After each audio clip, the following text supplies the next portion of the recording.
सुट्टी नसते रे. करड्याची भाजी. हे तुम्ही ना भरपूर खा, फक्त रडू नका रे. हा खाल्ला नका घरी जाऊ घरी बरं का. लय रडायला लागते त्यांना. काय ते लय रडते. एवढा खाल्ला नका घालत जाऊ. मी परत सांगतो तुम्हाला.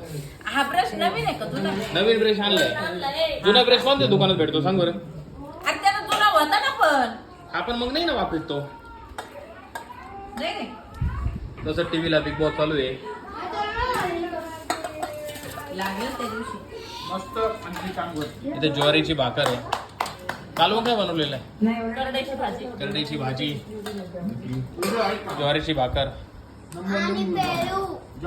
आणि काय पेरू. असं उघडं नाही बसायचं फक्त. ऐक ना, काकडे आहे ना ते वरचं सालट न काढता त्याचं बरं का. हा ना, ते सालट न काढता सांगितलेलं आहे. सालट जर काढलं ना त्याच्यामध्ये विटॅमिन काही राहत नाही. मग मी कोणाचं येतो?